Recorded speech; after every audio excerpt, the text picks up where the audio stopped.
저도 그렇고 여러분들도 그렇고 여러분 서로도 그런데 얼굴을 바라보면서 인사하겠습니다. 사랑하고 축복합니다. 앞뒤 서운하잖아요. 뒤에 계신 분. 예, 뒤에 계신 분 바라보시면서 사랑하고 축복합니다. 예, 우리 새가족 여러분 사랑하고 축복합니다. 예, 난 새가족 아니요 하는 표정인데요. 예, 반갑습니다. 예, 우리 교회가 더 사랑이 넘치고 더 이렇게 하나님의 은혜가 충만한 그런 교회 되기를 주님의 이름으로 축복합니다. 예. 우리가 살다 보면요 이런 마음 들 때 있지요. 솔직히 왜 하필이면 나에게 안 좋은 일이 늘 항상 있는 걸까? 다른 사람들 보면 다 뭐 아무 일도 없이 잘 형통하게 아무 일도 없이 잘 지내는 것 같은데 왜 나한테 이런 일이 생기는 걸까? 왜 나한테만 유독 좋지 않는 일들이 생기는 걸까? 솔직히 이런 마음들이 있지요. 살면서요. 왜 나한테만 이렇게 힘든 일, 어려운 일이 생기는 거야? 내가 우산을 가지고 밖에 나가면요. 막 내리던 비도요. 딱 그쳐버려요. 희한해요. 예? 그런데 반대로 하늘 보니까 그냥 뭐 비 안 내릴 것 같아요. 그냥 먹구름만 끼었지. 그래서 우산을 들고 우산을 준비하지 않고 나갔는데 또 어김없이 비가 막 확 쏟아지는 거예요. 평소에는 그렇게 자주 오는 버스가요. 내가 교회만 가려고 하면요. 교회가 그냥 눈이 빠지게 기다려도 교회가 안 오는 거예요. 버스가 안 오는 거예요. 예. 그리고 갑자기 수입이 생기게 되어서 기분이 참 좋았는데 그 기쁨도 잠시 곧바로 예상치 못한 지출이 생겨서 마음을 힘들게 합니다. 큰맘 먹고 어디를 가려고 하면 꼭 그날따라 비가 주룩주룩 내리는 거예요. 또 내가 보험에 들면 사고가 절대 나지 않아요. 내가 줄을 서 있으면 이상하게 내 줄만 줄어들지 않는 것 같아요. 내 라인만. 다른 데는 쑥쑥 가는데. 여러분, 이것을 가리켜서 무슨 법칙이라고 하는지 아세요? 머피의 법칙이라고 이렇게 얘기해요. 예전에 미국의 어떤 한 주간지에서 가장 불행한 사람이라는 타이틀을 걸고 세상에서 가장 불행한 사람이 누구인지를 조사를 했는데요. 로렌스라는 목수가, 미국에 있는 목수가 뽑혔다고 해요.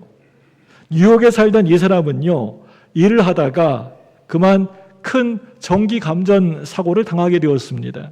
여러분, 전기가 얼마나 무섭고 위험합니까? 우리 교회에도 전기 다루는 직업 하시는 분들 계시는데요. 굉장히 위험하고 또 이렇게 무섭습니다.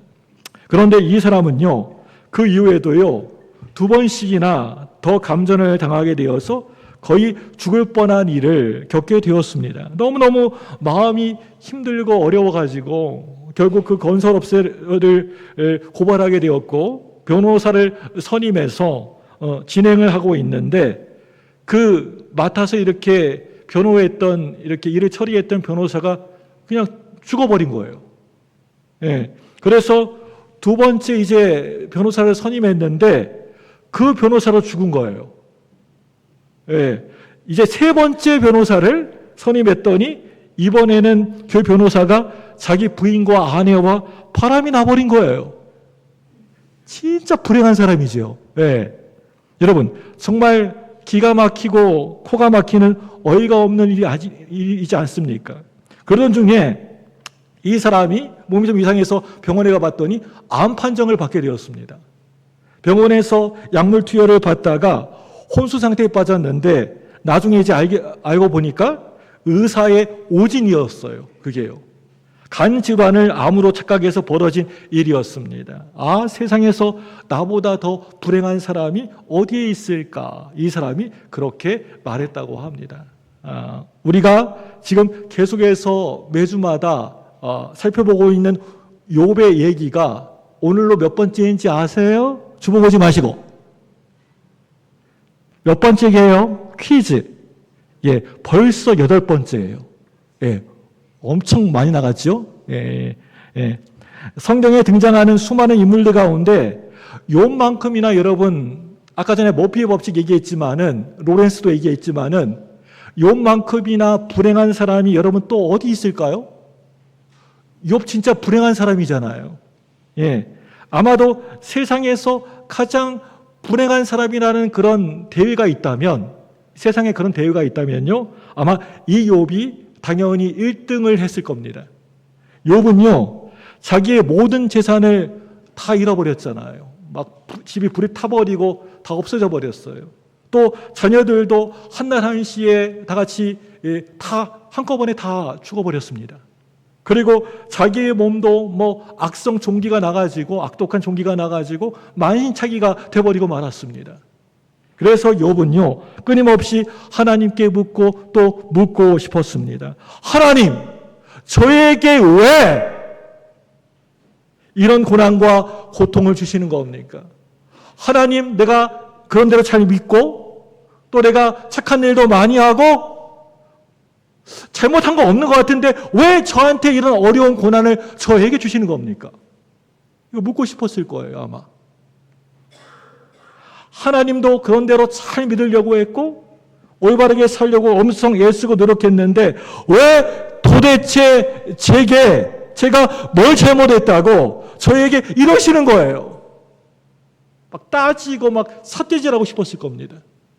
욥기를 보시면 이 욥은요, 이 문제에 대해서 하나님께 묻고 또 묻고 있습니다. 계속 묻고 있습니다. 그런데 하나님이 속 시원하게 그 욥의 질문에 대해서 대답해 주질 않아요. 하나님은 1절 아무런 대답하지 않고 묵묵무답이십니다. 그런데 오늘 말씀을 보시면요, 이제 드디어 하나님이 이 욥에게 뭐라고 대답을 해 주세요. 하나님의 음성이 욥에게 들려집니다. 지금까지 1절 아무 소리 안 하셨던 하나님이 오늘 드디어 그 입을 뜨셔서 벌리셔서 말씀을 해주는 거예요. 예, 욥기 38장 1절 말씀 보겠습니다. 38장 1절이에요. 시작. 그때 여호와께서 폭풍우 가운데에서 욥에게 말씀하여 이르시되. 지금까지 쭉 1장부터 아무 소리 없었어요. 말씀 없었는데 드디어 38장 1절에서 뭐예요? 욥에게 뭐 하셨어요? 말씀하여 이르시되. 여러분, 이 말씀 보세요. 이 말씀 보시면요, 하나님의 음성이 들려오는데, 드디어 들려오는데 어디에서 들려온대요? 어디 가운데에서요? 예, 뭐 아주 좋고 편안한 그런 환경이 아니고 무섭고 두려운 폭풍우 가운데, 폭풍우 속에서 하나님이 말씀하고 계십니다. 가만히 보면 이런 방식은요, 모세가 시내산에 올라가서 시내산에서 십계명을 받았을 때하고 너무나도 비슷해요. 예, 비슷한 정도가 아니고 거의 판박이입니다. 그때에도 우레와 번개와 구름 가운데 하나님이 말씀하셨는데요, 오늘 말씀을 보시면 하나님의 말씀이 드디어 욥에게 들려집니다. 우리 욥기 38장 2절 보겠습니다. 2절입니다. 시작. 무지한 말로 생각을 어둡게 하는 자가 누구냐? 드디어 하나님의 말씀이십니다. 이 말씀을 좀 우리 현대어 성경, 쉬운 성경에서는 이렇게 번역하고 있습니다. 무식한 말로, 어리석은 말로 나의 뜻을 어둡게 하는 자가 누구냐 하고 쉬운 성경에는 그렇게 번역하고 있습니다. 마치 예전에 상영했던 영화 신과 함께라는 영화 보셨습니까? 신과 함께라는 그 영화에서 옥황상제가 지옥의 사람들을 다그치는 것처럼 그런 느낌이 강한 뉘앙스입니다.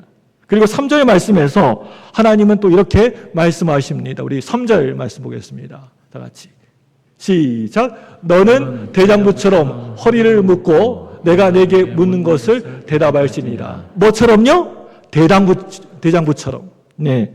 그리고 나서 하나님은요, 욥기 38장 말씀과 39장 말씀에서 폭포수처럼 엄청 이제 욥에게 질문을 막 쏟아내고 계십니다. 예, 보시면 아시겠지만 엄청나게 많은 질문들이 계속해서 이어지고 있는 것을 보게 됩니다.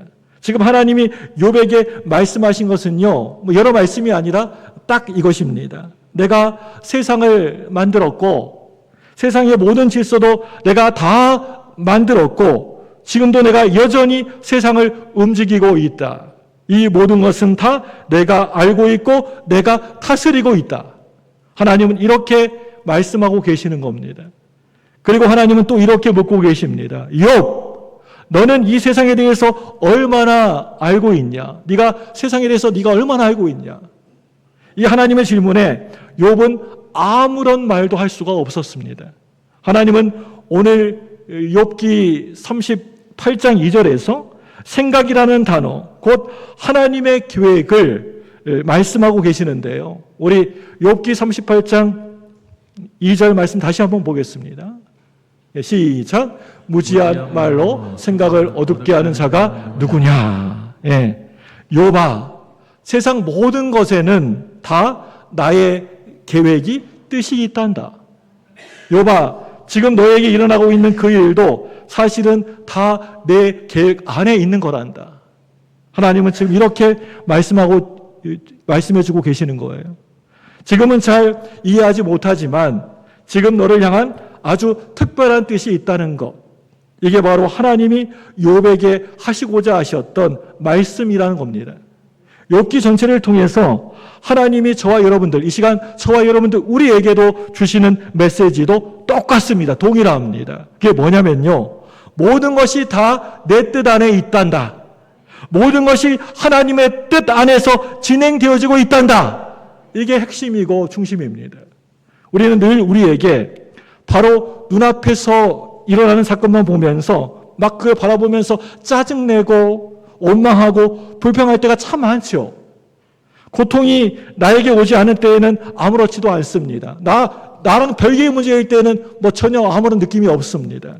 그런데 그 고난이, 그 고통이 나에게 1인칭으로 찾아오게 되면 그때에는 정말 견딜 수가 없게 되는 거예요. 막 불평하는 마음이, 원망하는 마음이 마음속에서 계속 자라나게 됩니다.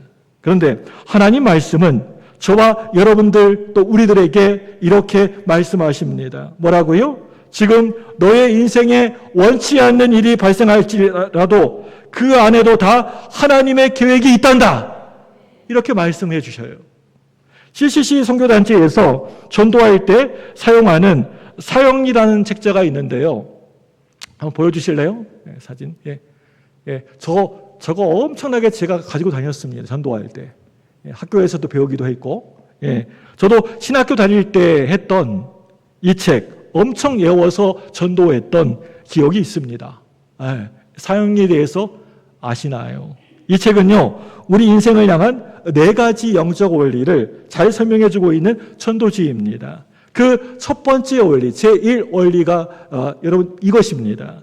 하나님은 당신을 사랑하시고 당신을 위한 특별한 계획을 가지고 계십니다. 우리 한번 따라서 해볼까요? 시작! 하나님은 당신을 사랑하시고 당신을 위한 특별한 계획을 가지고 계십니다. 첫 번째 원리, 사형리의 첫 번째 원리가 하나님은 당신을 사랑하시고 당신을 향한 특별한 계획을 가지고 계십니다. 라고 하면서 전도의 문을 엽니다. 예, 그렇게 전도를 시작해요. 예, 여러분, 이 말은요, 내가 하는 일들이 뭐 어려움 없이 방해 없이 착착 잘 될 때에만 적용되는 그런 말씀이 아닙니다. 지금 내 인생이 마치 실타래처럼 얽히고 설켜서 빌빌 꼬여 있고 어려움이 있고 아주 너무나도 힘든 상황 속에 있을지라도 그럼에도 불구하고 하나님은 우리를 향한 특별한 계획을 가지고 계신다라는 뜻입니다. 우리는 보통 지금 당장 밖에는 그걸 잘 몰라요. 보지 못합니다. 지금 좋으면 좋다. 참 좋다. 너무 좋다. 라고 하면서 그냥 너무나도 기뻐하고 지금 좀 힘들면 금방 짜증을 내버립니다. 너무 힘들어 하고 짜증내요. 이게 인간의 본능이라는 거예요. 남편의 벌이가 그동안 별로였는데 이번에 투자한 주식이요. 대박이 난 거예요. 예, 삼성을 넣는지 뭐 하이닉스를 넣는지 모르겠지만은 대박 난 거예요. 주식이요. 그래서 큰 이익을 얻게 되었습니다. 집안 살림을 바꾸고 차도 새 것으로 바꾸고 심지어는 집도 바꿨습니다. 근데 마지막에 그 남편이 주식 대박난 남편이 무엇을 바꾸느냐 하면요. 거의 아내를 바꾸려고 합니다. 대박났다고 좋아하지 마십시오. 우리 부인 여러분들. 예. 여러분, 이런 일이 정말 여러분의 가정에 일어난다면 그 물질이 무슨 유익이 있겠습니까? 우리에게. 우리는 늘 그때에만 당장만 봐요. 그 다음 그 마지막 그 끝을 잘 보지 못합니다. 생각하지 않습니다. 이게 우리 인간의 한계입니다. 광복 이후에 남과 북이 나뉘고 북쪽에는 소련군이 들어와 공산정부가 세워지게 되었습니다. 학교에서 기독교에 대한 강한 핍박이 시작되었습니다. 주일에도 학교에 나오라고 하고 또 주일에 군사훈련도 시켰습니다. 그런데 믿음이 강한 어떤 한 아버지가 있었습니다. 이 아버지는 아이를 그런 학교 보낼 필요 없다 하면서 학교에 아이를 보내지 않았어요. 그 아버지가. 1945년, 47년 그 시절에 고등학교에 다닌다는 것은요. 엘리트 중에 엘리트였어요. 웬만한 애들 고등학교 못 다녔습니다.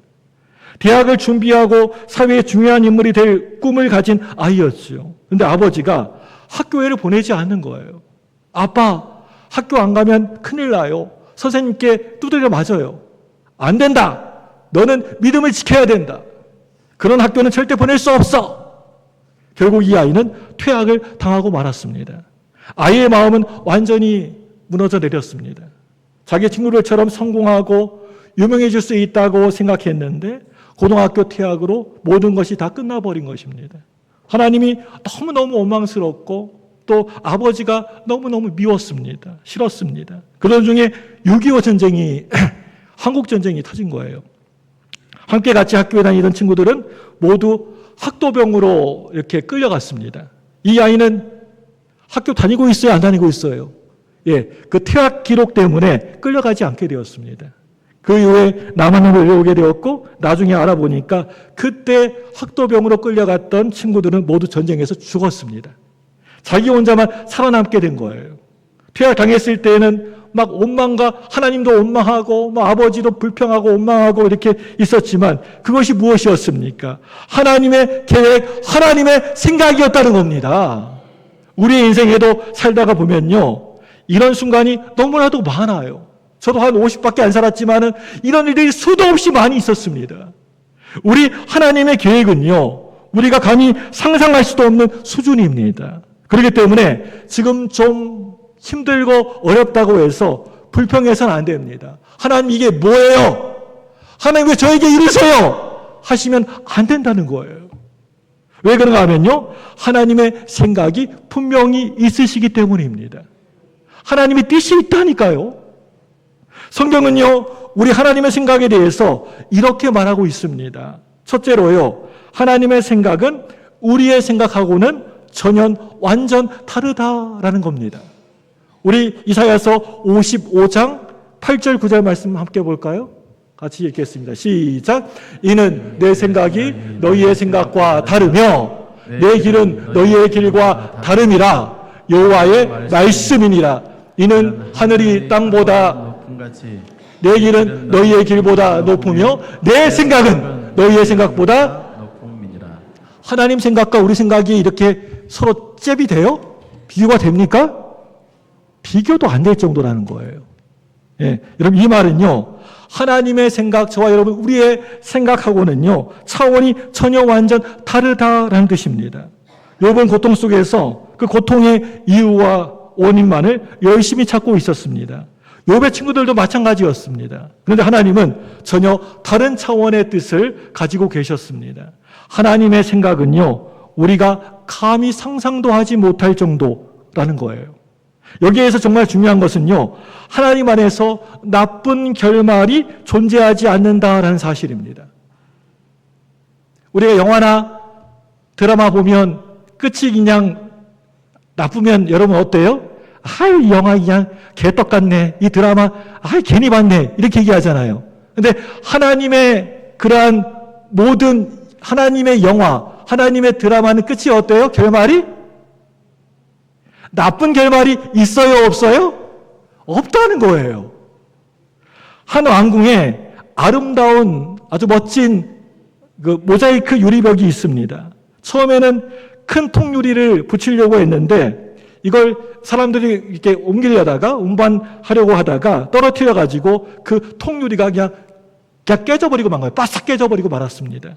건축가는 화가 나가지고 그 깨진 통유리를 밖에다 버리라고 했지만 한 인부가 이 깨진 유리 조각을 벽에다가 한번 붙여보면 어떨까요? 라고 제안을 했습니다. 그렇게 붙였더니 벽에다가 햇빛이 비칠 때마다 반짝반짝 형형색색의 아름다운 빛이 쏟아져 나오는 놀라운 작품이 되었습니다. 여러분 그렇습니다. 욥의 인생도 마찬가지였습니다. 완전 산산조각이 난 유리처럼 그렇게 보였지만 하나님은 그 조각을 버리지 않으시고 다 모아서 더 아름다운 멋진 모자이크를 만드셨습니다. 이렇게 하나님의 생각은요, 우리의 생각하고는요, 차원이 다릅니다. 우리가 상상하는 것 그 이상으로 더 멋지고 더 좋은 계획을 가지고 계신 분이 바로 누구십니까? 바로 하나님이시라는 것을 여러분 믿으시기 바랍니다. 하나님은 너무나 놀랍고 멋진 생각을 가지고 계십니다. 이제 두 번째로요, 하나님의 생각은요, 재앙이 아니다라는 것입니다. 뭐가 아니다고요? 재앙이 아니다는 거예요. 우리 예레미야 29장 11절 말씀 볼까요? 시작. 여호와의 말씀이라. 너희를 향한 나의 생각을 내가 아나니 평안이요 재앙이 아니니라. 너희에게 미래와 희망을 주는 것이니라. 아멘. 예. 우리는 살다가 이렇게 무슨 일 하다가 좀 힘든 일이 생기면 어떻게 해요? 꼭 이렇게 말하잖아요. 보통 이렇게 얘기하잖아요. 하나님 왜 그러세요? 왜 저만 미워하세요? 하나님 저만 미워하시는 것 같아요. 왜 우리 가정만 이래요? 사사기 6장에서 기드온 사사도 똑같이 이런 말을 했습니다. 하나님, 왜 우리 민족에게 이런 고난을 주시는 겁니까? 기드온도 이렇게 얘기했어요. 여러분, 살아가면서 고난이, 어려움이 오게 되면 믿음을 잃어버린 성도들이 참 많아요. 심지어는 교회에서 중직자들도, 교회에 오래오래 다니셨던 분들도 이 고난 앞에서, 어려움 앞에서 그동안의 신앙을 놓아버리는 경우가 많다는 거예요. 근데 우리는 이럴 때일수록 정신을 더 바짝 차리셔야 됩니다.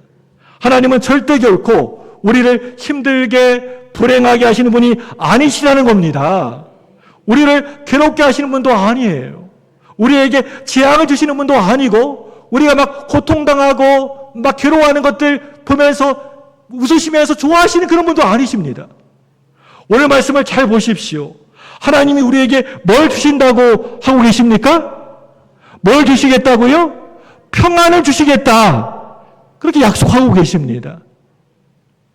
하나님은 우리를 재앙으로 그냥 끝나질 않습니다. 하나님은 반드시 우리를 사랑하시고 우리에게 복 주시기를 원하시는 분이십니다. 우리 새벽마다 계속 다니엘, 예레미야, 이사야, 호세아 바라고 있지만은 하나님이 이스라엘 백성들을 심판하시고 멸망시키고 갔지만은 그 끝이 뭐예요? 사랑이었어요. 하나님은 우리를 너무너무 사랑하십니다. 멸망당하고 옳지 않으십니다.